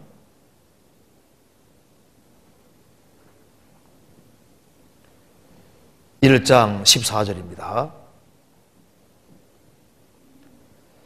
말씀이 육신이 되어 우리 가운데 거하심에 우리가 그 영광을 보니 아버지의 독생자의 영광이요 은혜와 진리가 충만하더라. 18절 본래 하나님을 본 사람이 없어되 아버지의 품속에 있는 독생하신 하나님이 나타내셨느니라. 여러분 밑에 5번 밑에 보면 어떤 사본에는 독생자라 그랬죠? 그래서 양육받는 아이다 이렇게 이제 번역한 이유가 예수님은 하나님의 독생자니까. 그런데 문맥에 봤을 때는 창조자가 되어 이렇게 번역하는 것이 더 맞는데 양육받는 아이라고 이렇게 번역할 수는 있지만은 문맥에 봤을 때 창조자라고 번역하는 것이 맞는 겁니다. 그래서 하나님이 천지를 창조하실 때 삼위 하나님의 역사로 창조가 된 겁니다. 그래서 성부, 성자, 성령 삼위 하나님 역사로 이 우주가 만들어진 거예요. 구원도 성부, 성자, 성령 삼위 역사로 구원이 이루어지는 겁니다. 성부는 구원을 계획했고 성자는 십자가로 죽으심으로 구원 완성하셨고 성령께서는 믿어지게 하셨으니까 성부, 성자, 성령 삼위 역사로 우리가 구원을 받는 겁니다.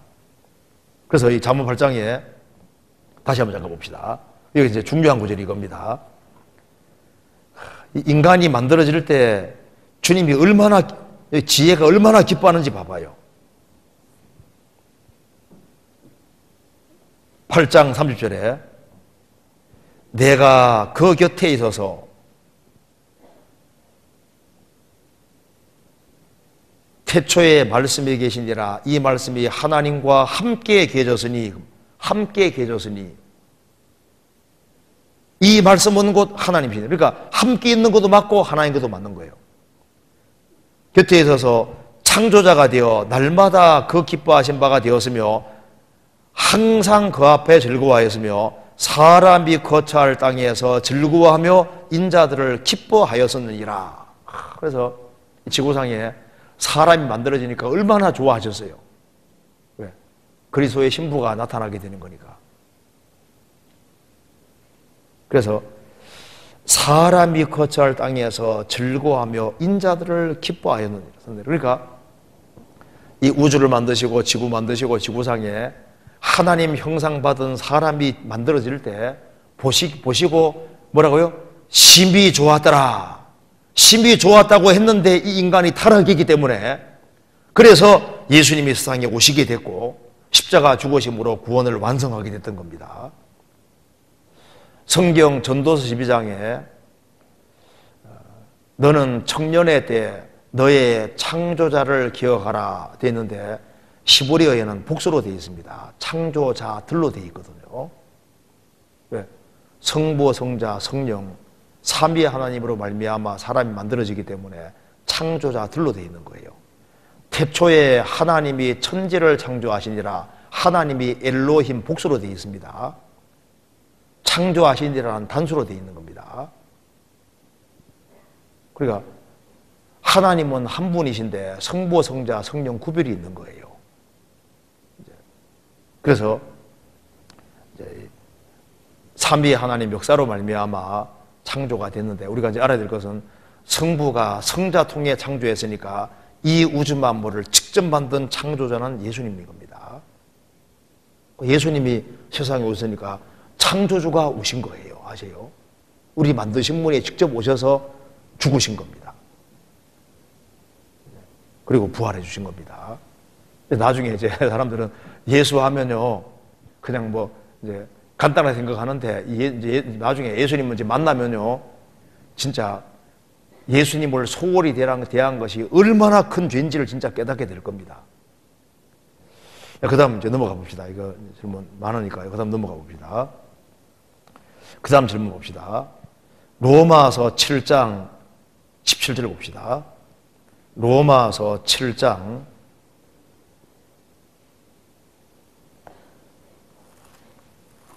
17절 제가 먼저 읽어보겠습니다.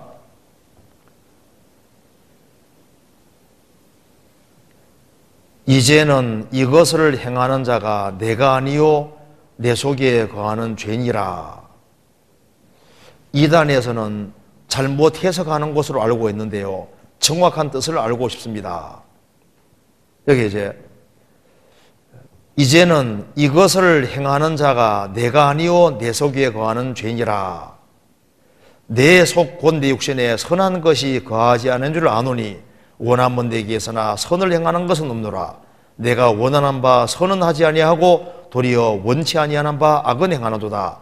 만일 내가 원치 아니하는 바 그것을 하면 이를 행하는 자가 내가 아니요 내 속에 거하는 죄니라. 그러므로 내가 한 법을 깨달았노니 그 선을 행하기를 원하는 나에게 악이 함께 있는 것이로다. 어떤 사람은 이제 이것을 가지고서 이제 이것을 행하는 자가 내가 아니요 내 속에 거하는 죄니라. 그리고 20절에 만일 내가 원치 아니하는 그것을 하면 이를 행하는 자가 내가 아니요 내 속에 거하는 죄니라. 그랬으니까 죄짓고도 내가 죄짓는 게 아니라 내 속에 있는 죄가 죄를 지었으니까 그렇게 해서 양심의 위로를 받는 사람이 있다고 말입니다. 실제로 그런 사람이 있어요.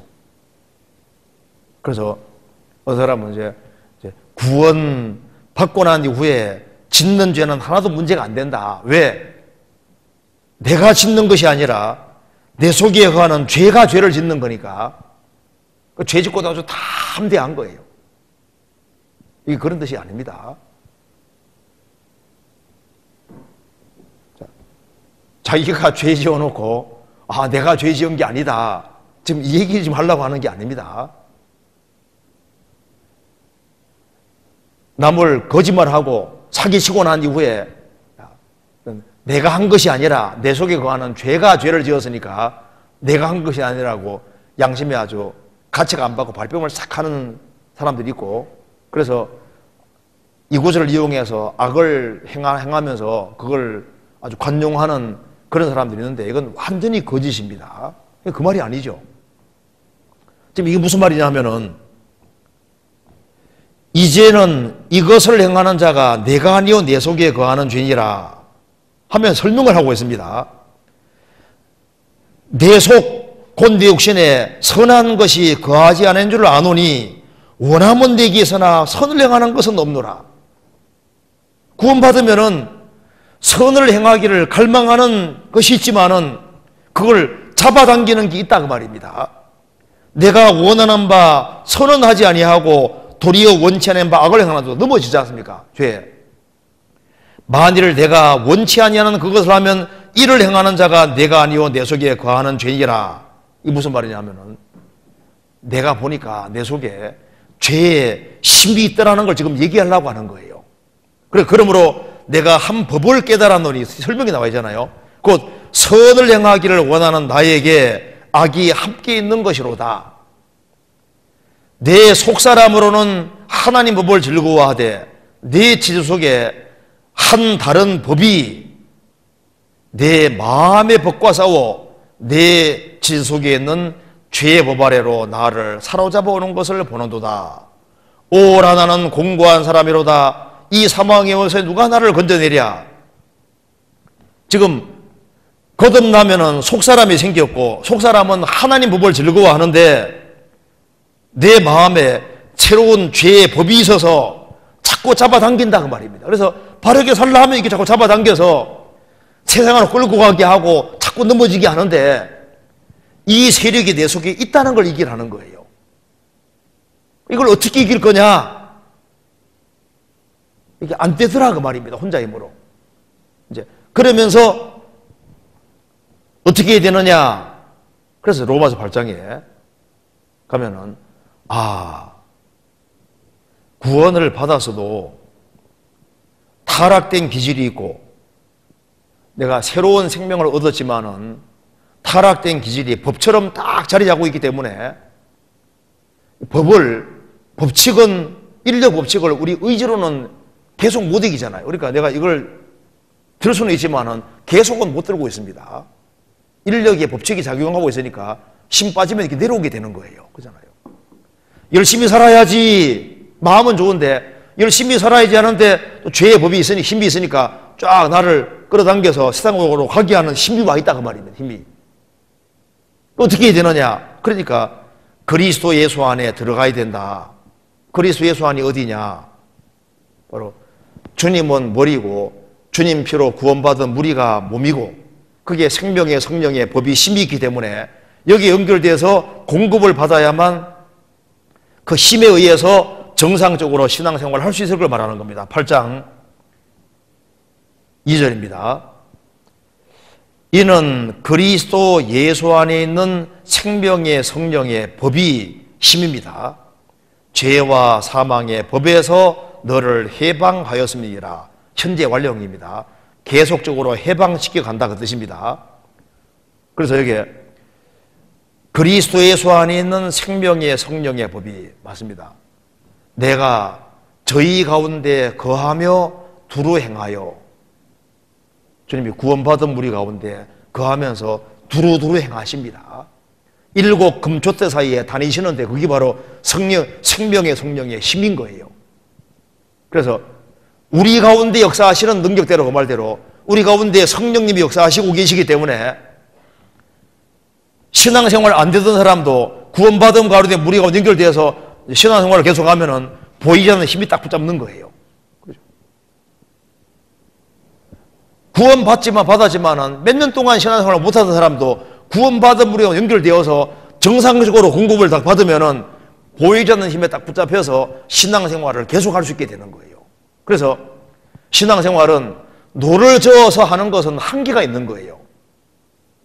내 혼자 힘으로 노를 저어 항해하려면 얼마 안 가면 힘 빠지잖아요. 그런데 범선이 바람 받아가면 계속 갈 수 있습니다. 구원받은 무리 가운데서 생명의 성령의 힘이 작용하면은 성령의 힘에 의해서 바람의 힘에 가는 것처럼 성령의 도우심으로 신앙생활을 1년, 2년, 3년, 10년, 20년 계속 할 수 있잖아요. 그게 바로 그 생명의 성령의 힘이다 그 말입니다. 그래서 죄의 힘은 있지만은 신앙생활을 하는 힘이 있고 육신은 올라오지만 꺾는 힘이 또 있는 거지 않습니까? 그래서 여기에 로마서 7장은 혼자 해보려고 혼자 내 혼자 힘으로 이겨보려고 하는데 이게 안 된다 그 말입니다. 왜? 내 속에 죄가 딱 거하고 있고 이걸 내 힘으로 못 이기는 이게 힘처럼 있기 때문에 안 된다 그 말입니다. 그래서 제 아무리 힘 있는 사람이라 할지라도 혼자는 신앙생활 안 됩니다. 단 예외적으로 기력이 하나도 없어진 노인 경우잖아요. 혈기 같은 게 하나도 없는 노인 이런 분들이야 뭐 유혹받을 것도 별로 없고 하니까 할지 몰라도 젊고 혈기가 있고 힘이 있는 이런 사람들이 혼자 힘으로 신앙생활을 하려고 봐요. 그냥 육신으로 가고 세상으로 가버립니다. 우리 교회 청년들이 많이 있는 이유가 있는 거예요. 교회마다 청년들이 없어지잖아요. 근데 우리 교회는 청년들이 왜 많냐 그 말입니다. 우리 학예소양에서도 7,000명 이상 모였잖아요. 그 젊은 청년들이 어떻게 돼서 그렇게 모이고 신앙생활 열심히 할까요? 그게 교회 가운데 생명의 성령의 법, 힘이 작용해서 젊은 사람 붙잡는 거예요. 아세요? 무슨 수단과 방법으로 해서도 세상 가는 걸 못 막습니다.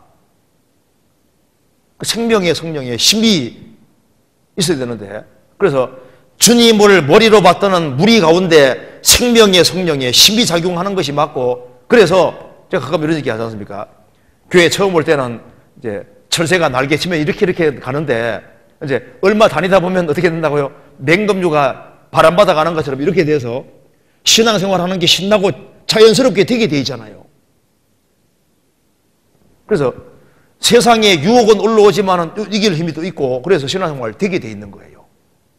그래서 어떤 사람이 이걸 가지고서 이거 악을 행하는 것은 내가 아니고 죄가 행하는 거니까 그러니까 죄 짓고도 그냥 아무렇지도 않고 양심 끓이기도 안 받고 그러면 성경이 이거 둘러없는 얘기를 하는 겁니다. 그 말이 아닌 거예요.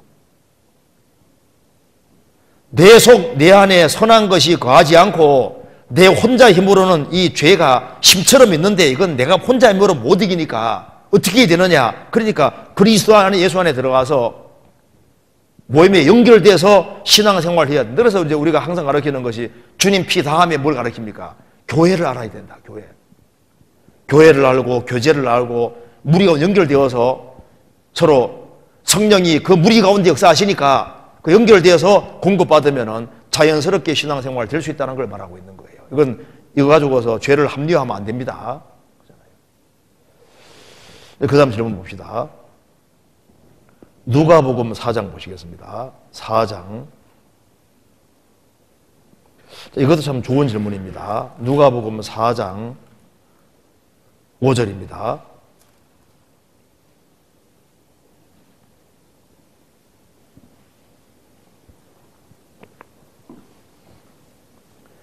마귀가 또 예수를 끌고 올라가서 순식간에 천하 만국을 보이며 가로되 이 모든 권세와 그 영광을 내가 네게 주리라.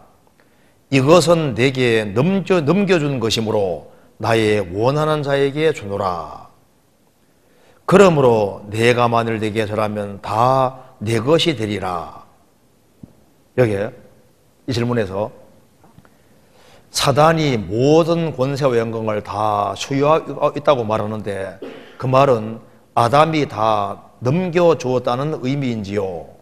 그리고 사단에게 넘어간 권세의 범위는 어디까지인지 그리고 언제까지인지가 궁금합니다 하는 질문입니다. 내게 넘겨준 것이므로 누가 넘겨줬을까요? 아담이 넘겨줬습니다. 그러니까 마귀가 아담에게서 강탈한 거예요. 왜냐하면은 적고 시작합시다. 창세기 1장.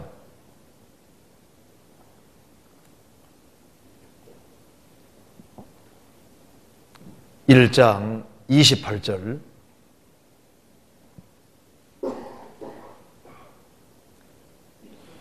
하나님이 그들에게 복을 주시며 그들에게 이르시되 생육하고 번성하여 땅에 충만하라.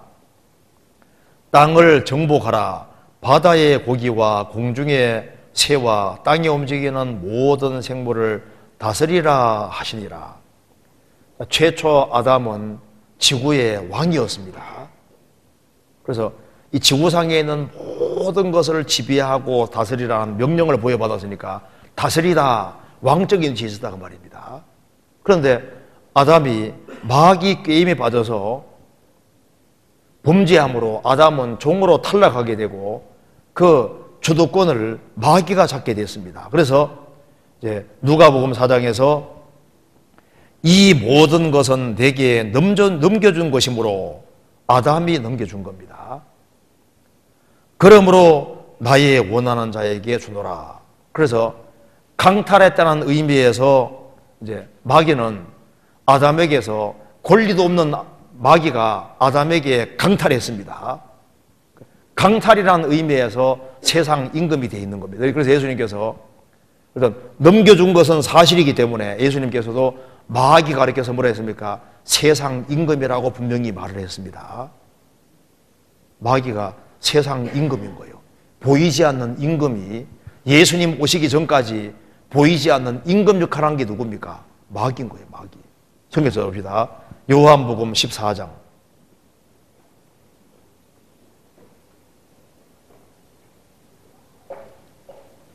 14장 30절.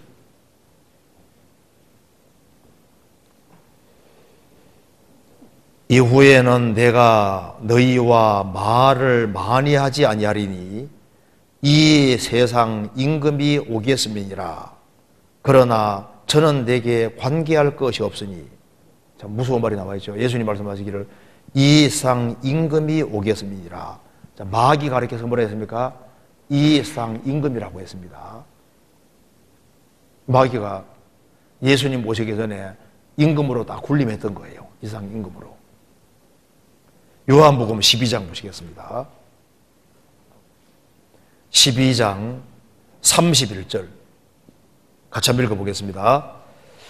이제 이 세상 심판이 이르렀으니 이 세상 임금이 쫓겨나리라. 이제 이 세상에 심판이 이르렀으니. 예수님 십자가 죽으시는 게 뭡니까? 이것이 이 세상 심판이고 우리 죄의 심판이고 누구 심판입니까? 마귀 머리가 깨지는 거지 않습니까? 이 세상 심판이 이르렀으니 이 세상 임금이 쫓겨나리라. 그래서 예수님 십자가 못 박히실 때 거기가 마귀가 머리가 깨진 겁니다. 뱀 머리가 깨진 거예요. 지금은 꿈틀거리기 뿐인 겁니다. 그래서 이 세상 임금이 쫓겨나리라. 그래서 아담이 지구의 왕이었는데 마귀에게 빼앗겼고 예수님은 십자가의 죽으심으로 죄를 대속하시고 마귀 머리를 깨버렸기 때문에 예수님이 아담이 실패함으로 빼앗긴 모든 것을 다 되찾게 된 겁니다.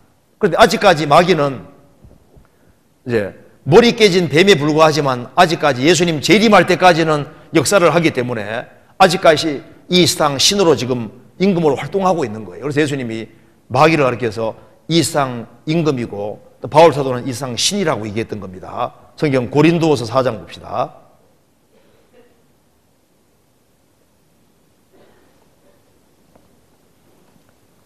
(4장 4절) 3절부터 제가 읽어보겠습니다. 만일 우리 복음이 가리웠으면 망하는 자들에게 가리운 것이라. 그 중에 이 세상 뭐라 했습니까? 이 세상 신이 믿지 아니하는 자들의 마음을 혼비케 하여 그리스도의 영광의 복음의 광채가 비치지 못하게 하매니 그리스도는 하나님의 형상이니라. 이 세상 신이 이 세상 임금 마귀입니다. 그래서 복음 전해질 때 막는 역사를 하는 겁니다. 그래서요, 지금도 구원 안 받은 사람들 배후에 마귀가 공중 권세 잡은 자입니다. 공중의 권세 잡은 자, 이 하늘에서 아직까지 공중의 권세 잡은 자로서 불순종 아들들 가운데 일을 한다고 되어 있습니다. 에베소 2장에 일을 하고 있는 거예요. 그러면 여기 질문한 내용이, 그러면 이 사탄의 권세가 어디까지 미치느냐, 이게 이제 질문한 내용이, 그러면 사탄에게 넘어간 권세의 범위가 어디까지냐, 언제까지냐, 이런 질문을 했는데 범위를 봅시다. 요한일서 5장입니다.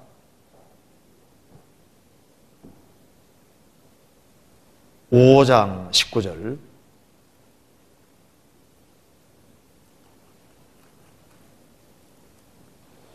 같이 읽겠습니다.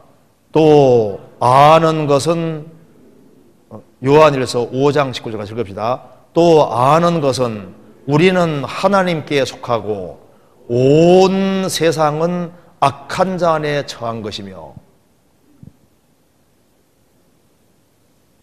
거듭난 우리는 하나님께 속하고 온 세상은 악한 자 안에 처한 것이며, 온 세상이 악한 자, 아직까지 사탄의 권세 아래 있다 그 말입니다. 지금 세상 임금으로, 머리 깨졌지만 아직까지 임금으로 군림하고 있습니다.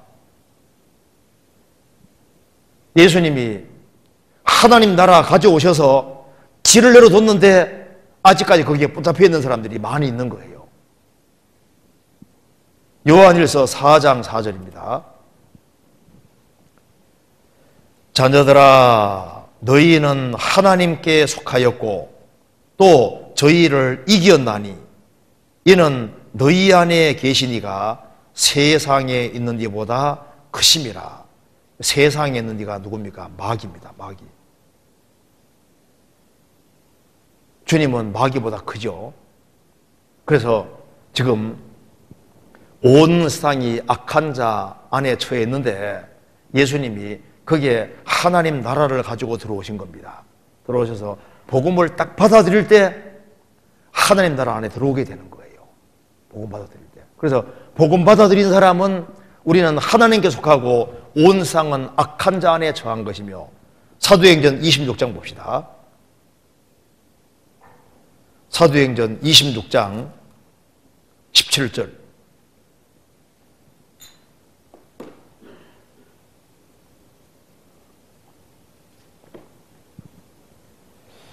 이스라엘과 이방인들에게 보내어, 이 이방인들에게 내가 너를, 바울 사도를 구원하여 저희에게 보내어 그 눈을 뜨게 하여 어둠에서 빛으로, 그 다음 뭐라 했습니까?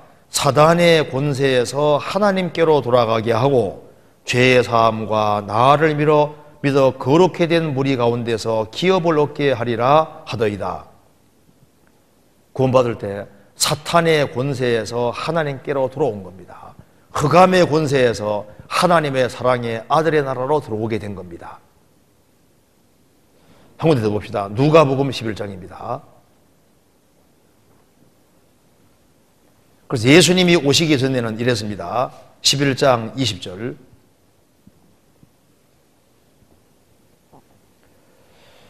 그러나 내가 만일 하나님의 손을 힘입어 귀신을 쫓아내는 것이면 하나님의 나라가 이미 너에게 임하였느니라.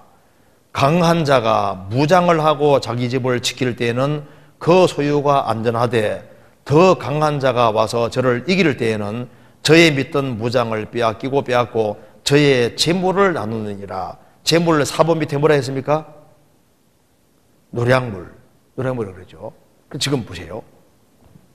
이제 강한 자가 마귀입니다. 마귀가 무장을 하고 자기 집을 지킬 때는 이 지구를 딱 지키고 있었던 거예요. 그리고 그 집안에 있는 이 재물들이 바로 탈취물이 노량물인데 자기 것이 아니다 그 말입니다. 뺏은 거예요. 강제로. 아담 안에 속한 모든 사람을 몽땅 그냥 탈취물로 잡고 있는 거예요. 노량물 딱 잡고 있는 겁니다.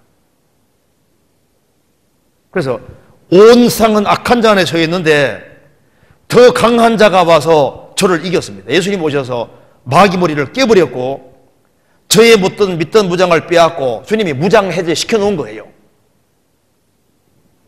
그래서 저의 재물을 나누느니라. 이제 원하기만 하면 누구든지 그 사탄의 나라에서 빠져나올 수 있게끔 만들어 놓은 겁니다. 탈취물을. 그래서 23절에 나와 함께 아니하는 자는 나를 반대하는 자요 나와 함께 모으지 아닌 자는 해치는 자니라. 그러니까 마귀 편에 속하든지 주님 편에 둘 중에 하나 속해야 됩니다. 그래서 세상 임금이 마귀고, 그리고 마귀 머리가 깨졌지만 아직도 주인 행세를 하고 있는데 예수님이 다 대처한 거예요. 그렇기 때문에 이제 예수님이 지상 재림하시면은 마귀를 몽땅 붙잡아서 무저갱에 집어넣으시고, 천난국 끝나고 난 다음에 장관 풀어놓고 난 다음에 몽땅 붙잡아서 어떻게 합니까? 영원한 물속에 집어넣음으로 마귀 운명은 끝이 나는 겁니다. 지옥감으로. 그래서 지금 사탄이, 마귀가 지금 임금 흉내내고 있는 것에 불과한 겁니다. 왜냐하면 실제 임금은 예수님인 거예요. 그래서 아담이 임금이었다가 마귀가 지금 임금 노릇하는데 십자가 위에서 깨졌기 때문에 예수님이 이제 실제 임금인데, 실제 임금 되는 게 바로 천왕국이잖아요. 그래서 예수님이 임금입니다. 그래서 결국은 예수님 편에 서야지 되는 거예요. 그걸 알 수 있지 않습니까? 여기까지 하고 그 다음 봅시다.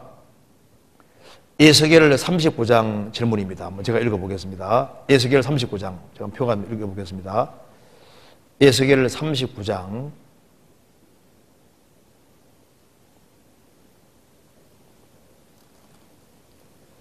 6절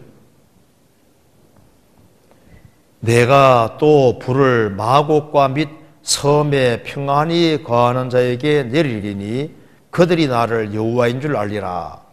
이 말씀은 마지막 전쟁의 한 모습을 묘사한 것이라고 배웠습니다. 그런데 섬에 평안히 거하는 자가 미국을 의미한다고 들은 것 같은데 그렇게 말할 수 있는 근거가 있는지 궁금합니다. 이게 무슨 뜻인지 한번 봅시다. 여기에 러시아가 이스라엘을 쳐들어올 때 러시아가 이스라엘을 치는 것을 비난하는 세력이 여기 나와 있습니다. 38장 13절 보시겠습니다.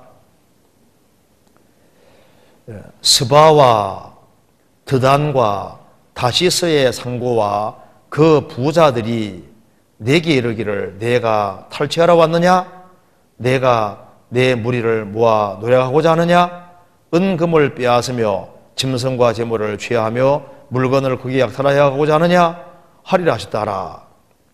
러시아가 주변 나라 대동에 질 때 러시아를 다 옹호하는 게 아니라는 걸 알 수 있습니다. 반대 세력 중에 첫 번째가 스바와 드단 쪽은 아랍 세력이지만은 동조하지 않잖아요.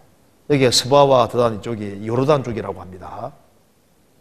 요르단이라든가 사우디라든가 이런 데 일부 쪽에서는 아랍 일부 세력은 러시아가 이스라엘 치는 것을 탐탁하게 생각하지 않는다는 걸 알 수 있고, 그 다음에 다지스의 상고와, 다지스가 옛날부터 이 스페인 포르투갈을 다지스라고 했습니다.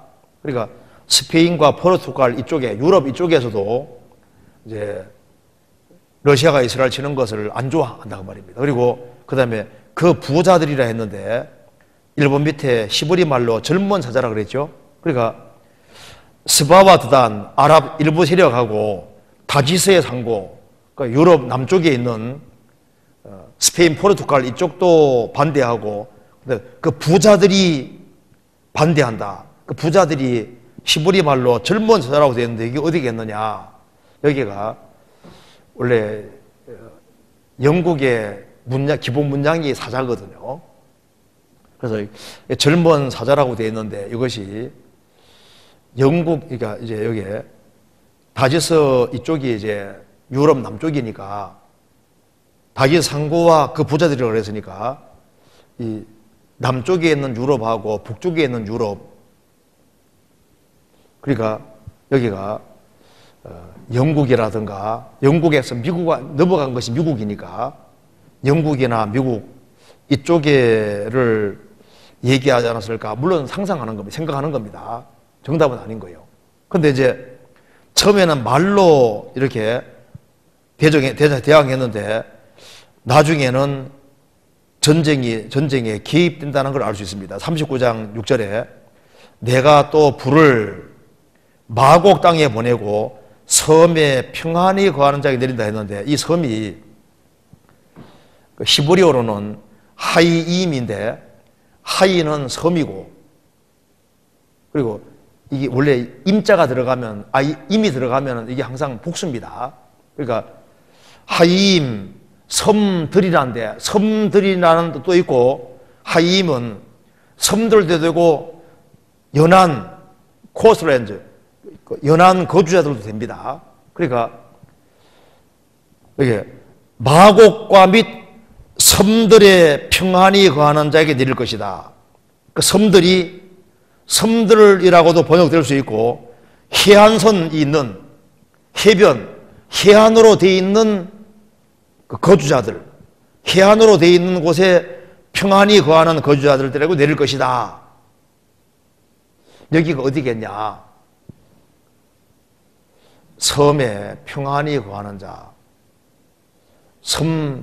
섬으로 되어 있는 나라들, 그리고 해안선으로 이렇게 되어 있는 해안이 쫙 깔려 있는 코스트랜드, 그러니까 이게 연안에 이렇게 있는 그런 거주자들을 거기에도 불이 내려질 것이다.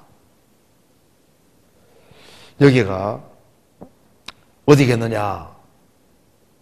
38장 13절에 말한 대로 스바와 드단은 아랍 세력이고 아랍 일부 세력이고 다지스의 상고는 스페인 포르투갈 이쪽이고 그 부자들이라고 되어 있는데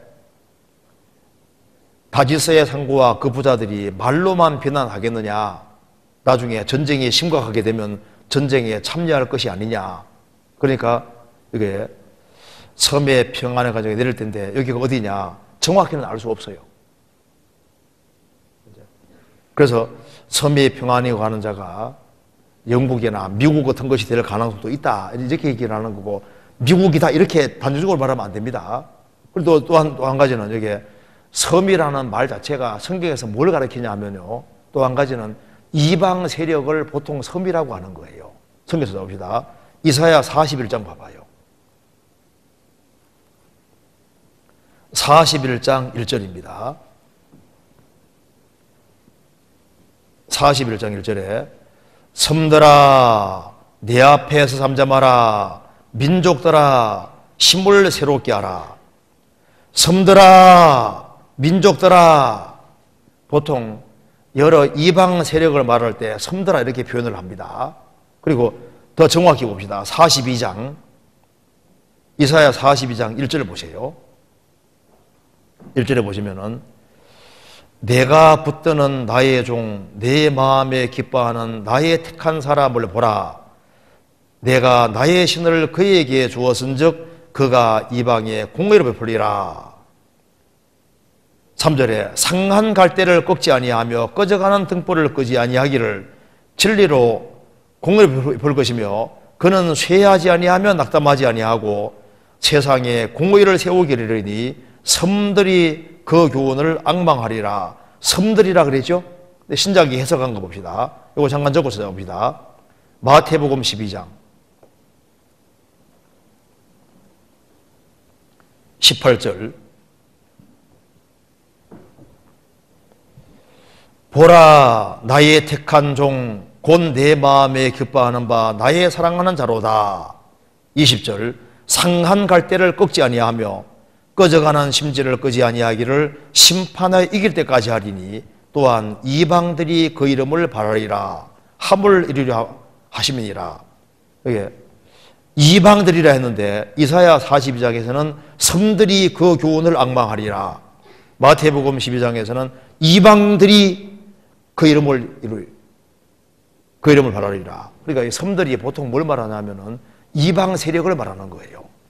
섬들아, 민족들아, 이방 세력을 말하고 있습니다. 그러니까 여기에 에스겔 38장에 러시아가 이스라엘 칠 때 하나님께서 불을 마곡 땅에도 보내고 섬 복수입니다. 하임. 섬들에게도 보내는데 섬들의 평안히 거하는 자들, 평안히 안주에 사는 이방 세력들에게도 불을 보낼 것이다. 그래서 이방 세력대로 불을 보내는데 우리는 멀리 떨어졌으니까 안전할 거다. 편안할 거다. 편안한 데가 없습니다. 마지막 전쟁 나면 어디든지 불이 날아가는 거거든요. 이 말 이해되시죠? 그러니까 여기 섬들의 평안이 관한 자란 말 자체가 보통 성경에서 섬들 하면 보통 이방 세력 가르치는 거예요. 그래서 여기 마지막 전쟁 날 때 미국은 강대국이니까 안전할까? 편안하게 사니까 안전할까? 그럴 리가 없습니다. 그리고 미국이 러시아가 이스라엘 칠 때 미국이 가만 안 있을 겁니다. 결국은 이방 세력 전체에 막 불이 날아가서 결국은 심판을 받게 되는 겁니다. 넘어가도 되겠죠? 그러니까 여기 이제 미국이다 이렇게 말하면 안 되고 미국일 가능성도 있다 그 말입니다. 그러니까 뭐 영국 같은 데도 될 수 있고 미국도 될 수 있고 이제 또 넓게 보면은 섬들이 이방인 세력 가리키기 때문에 이방 어디든지 날아갈 수 있는 겁니다. 결국은 러시아 이스라엘 치면서 세계 전쟁이 되는 거예요. 그리고 전 세계가 결국은 불로 심판받게 되는 겁니다. 그 다음 질문 봅시다. 마태복음 2장 보시겠습니다. 2장 17절.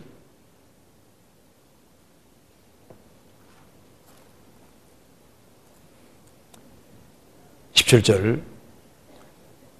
이에 선지자 예레미야로 말씀하신 바 라마에서 슬퍼하며 크게 통곡하는 소리가 들리니 라헬이 그 자식을 위하여 애곡하는 것이라. 그가 자식이 없으므로 위로받기를 거절하였다 함이 이루어졌느니라. 이 말씀의 의미를 설명해 주시기 부탁드립니다. 저도 이 구절 때문에 연구를 많이 했었습니다. 도무지 이해가 안 되는 거예요. 뭘 봐더라도 이게 이해가 안 되더라고요. 오랫동안 이게 수수께끼였거든요. 왜 이걸 인용했는지도 이해가 안 되는 거예요. 그러니까 베들레헴의 영아들을 2살 아래를 헤롯 대왕이 죽였습니다. 죽이면서 예레미야 31장에 나와 있는 내용이 이루어졌다고 되어 있다 그 말입니다. 그래서 라마에 슬퍼하며 크게 통곡하는 소리가 들리니 라헬이 그 자식을 위하여 애곡하는 것이라. 그가 자식이 없으므로 위로받기를 거절하여도다. 이거 예레미야 31장 읽어보면 예수님에 대한 예언이 확실합니다. 처녀가 이제 아들을 낳으리라. 예수님입니다. 여자가 아들을 낳는다. 예수님이 탄생할 걸 말하고 예수님으로 말미암아 새 언약이 온다고 31장에 말씀하면서 라마에서 슬퍼하며 크게 통곡하는 소리가 들리니 라헬이 자식을 위해 애곡하는 것이라. 그가 자식이 없으므로 위로받기를 거절하였다. 이렇게 되어 있는데 라헬은 누구 낳은지 아시죠? 라헬은 요셉하고 베냐민 낳았는데 그가 자식이 없으므로 위로받기를 거절하였도다. 이게 이해가 안 되는 거예요. 이게 라헬하고 무슨 관계가 있냐 그 말입니다. 나중에 보니까 이게 무슨 말이냐면은 예레미야 31장을 찬찬히 읽어보니까 라헬을 통해서 요셉이 라헬을 통해서 누굴 낳았습니까? 므낫세와 에브라임을 낳았잖아요. 그리고 에브라임이 북이스라엘의 대표적인 지파입니다. 그래서 이스라엘을 대표해서 말하기를 에브라임이 이렇게 말하는데 에브라임의 근원이 된 것이 라헬이잖아요. 이 라헬이 알고 보니까 상징이더라고, 상징. 이스라엘 민족을 대표해서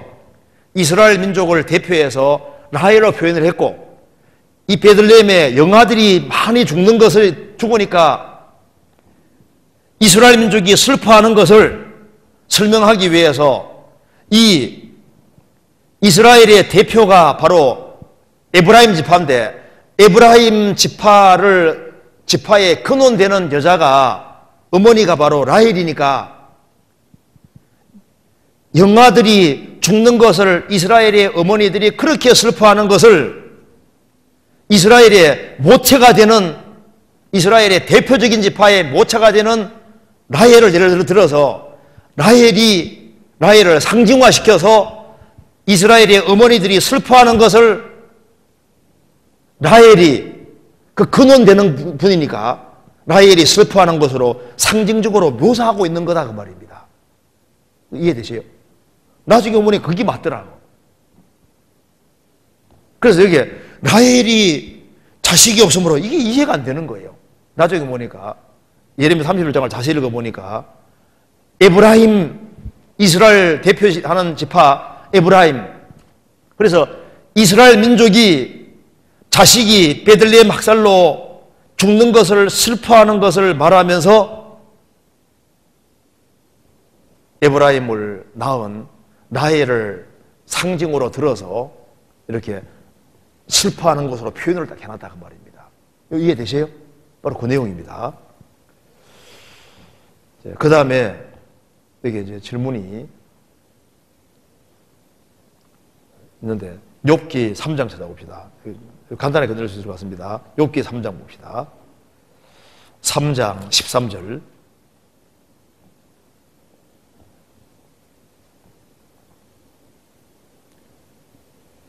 제가 읽겠습니다. 그렇지 아니하였던들 이제는 내가 평안히 누워서 자고 쉬었을 것이니 자기를 위하여 거친 틀을 수축한 세상 임금들과 의사들과 함께 있었을 것이요 혹시 금을 가지며 은으로 집에 채운 목벽들과 함께 있었을 것이며 또 부지 중에 낙태한 자와 같아서 세상이 잊지 않았겠고 빛을 보지 못한 아이들 같았을 것이라. 거기에서는 악한 자가 소유를 그치며 거기에서는 곤비한 자가 평강을 얻으며 거기에서는 갇힌 자가 다 함께 평안이 있어 감독자의 소리를 듣지 아니하며 거기에서는 작은 자나 큰 자나 일반으로 있고 종이 상전에게서 놓이느니라. 여기 질문 내용입니다. 욥기 3장에 욥이 자기가 태어나지 않았으면 좋았을 것이라며 한탄하는 장면이 나옵니다. 그런데 그가 태어나지 않았더라면 있을 곳을 말하는데 이곳이 과연 천국인지 아니면 욥도 잘 모르고 하는 말인지 궁금합니다. 그리고 욥과 그의 친구들이 하는 말들 중 전도집회 자리로도 사용하는 말도 많은데 그들이 하는 말이 다 맞는 것인지 아니면 선택적으로 받아들여야 하는지 궁금합니다. 이것도 아주 연구를 많이 한 사람이 한 얘기 같아요. 보통에서는 질문하기 어렵잖아요. 이게 뭐냐면은 지금 여기에 욥기 3장 1절에 한번 보시겠습니다. 그 후에 욥이 입을 열어 자기 생기를 저주하니라. 욥이 자기 태어난 날을 저주하고 있습니다. 차라리 안 태어났으면 좋았을 텐데 지금 그렇게 말하면서 차라리 죽어 태어났으면 좋았다 이렇게 말하고 있습니다. 11절에 어찌하여 내가 태에서 죽어 나오지 아니하였던가 어찌하여 내 어미가 낳을 때 내가 숨지지 아니하였던가. 차라리 죽은 채로 태어났으면 좋았겠다. 그러면서 죽은 채로 태어났으면은 세상에 이런 꼴은 안 봤을 텐데 하면서 지금 얘기를 하는 것이 지금 푸념조로 지금 하는 얘기입니다. 이게 뭐 죽음 뒤에 뭐 내세 말하려고 하는 게 아니에요. 지금 단순히 지금 죽음 자체만을 지금 말하고 있는 겁니다. 차라리 깨끗하게 딱 죽었으면 다 끝났을 텐데. 그 얘기를 하면서 지금 죽으면은 잘난 사람도 죽으면 끝이고 못난 사람도 죽으면 끝이고 그리고 낙태된 사람도 죽으면은 딱 의식이 딱 끊어지는 식으로 이게 이제 죽음 뒤를 설명하려고 하는 게 아니라 지금 죽음 자체를 말하면서 죽으면 일단 편안하지 않겠냐 그 말입니다. 그 죽음 뒤를 지금 말하려고 하는 게 아니라 지금 푸념조로 지금 하는 말인 거예요. 그래서 여기에 13절에 나와 있죠. 그렇지 아니하였던들 이제는 내가 평안히 누워 자고 쉬었을 것이니 지금 안식하고 싶은 거예요. 딱 죽었으면 좋겠다. 죽었으면 일단은 다 이게 지금 눈에 보이는 이런 꼴을 안 보고 딱 잊을 것이 아니냐 그걸 말하면서 자기를 위하여 거친 털을 수축한 세상 임금들 그러니까 거친 털을 수축해서 이름 날리는 임금들과 의사들과 함께 있었을 것이요 그 사람들도 죽었지 않느냐 그 말입니다. 세상에서 아주 대제국 이런 사람도 죽었다 그 말입니다. 그리고 혹시 금을 가지며 은으로 집을 지은 목백들과 함께 있을 것이며 돈 많이 벌었지만 그 사람도 죽었다 그 말입니다. 죽은 사람 많이 있는데 죽은 사람처럼 됐으면 좋았겠다 그 말입니다. 또 부주중에 낙타한 자 같이 차라리 그냥 태어나기 전에 딱 죽었으면은 좋았지 않았겠냐 그 말입니다. 그러면은 내가 잠시라도 편안하지 않았겠냐 그 얘기하면서 20절에 어찌하여 곤고한 자에게 빛을 주셨으며 마음이 번뇌한 자에게 생명을 주셨는고 그런데 안 죽었다 그 말입니다. 지금 이것이 죽음 뒤에 무슨 내세를 지금 말하는 게 아닙니다. 욥은 알고 있는 사람인 거예요. 죽음 뒤에 음부가 있고 구원 안 받은 사람은 음부의 법을 떨고 있는 것도 알고 있고 육체 밖에서 하나님 보는 것도 알고 있고 부활도 다 알고 있는 사람인 겁니다.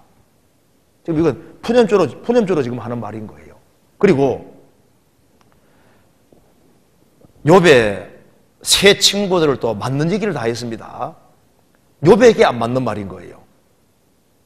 욥의 세 친구 말은 죄 지은 사람에겐 다 맞는 말입니다. 죄를 많이 지은 사람에겐 다 세 친구 말이 맞는 말인데 욥에게는 적용이 안 돼서 문제인 겁니다. 그래요. 욥의 세 친구 말도 맞는 얘기고 욥의 말도 맞는 얘기인데 욥의 말이 더 정당하다고 말씀하신 이유는 욥의 세 친구는 하나님에서 알고 있는데 좁게 알고 있는 거예요.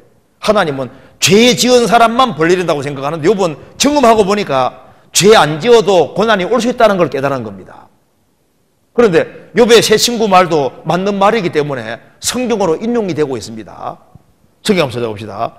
욥기 5장 보시겠습니다. 5장 13절 보세요. 대만 사람 엘리바스가 한 얘기입니다. 13절에 간교한 자로 자기 괴율에 빠지게 하시며 사특한 자의 괴교를 피하게 하심으로 하나님은 간교한 자로 자기 괴율에 자기 꾀에 빠지게 하시며 사특한 자의 괴교를 피하신다 그랬는데 이게 대만 사람 엘리바스가 한 말입니다. 근데 이것이 하나님 말씀으로 인용되어 있습니다. 찾아봅시다. 고린도전서 3장 보시겠습니다.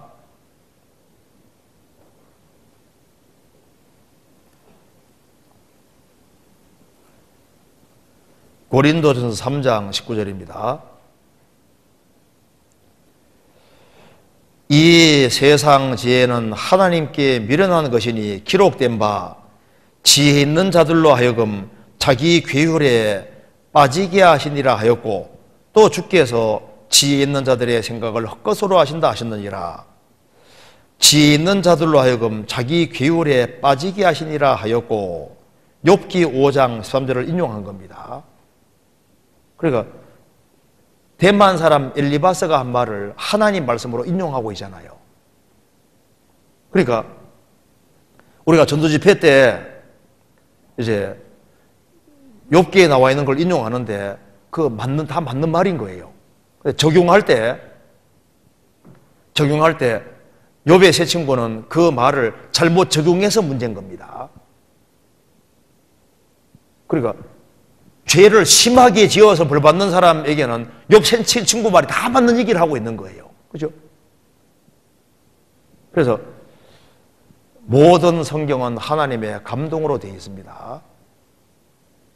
그래서 이 전도집회 때 욥의 세 친구 말이라든가 이런 것을 인용해서 하는데 그게 맞는 얘기를 하는데 문제는 그 말씀 자체를 문맥에 맞게끔 상황에 맞게끔 사용해야 됩니다.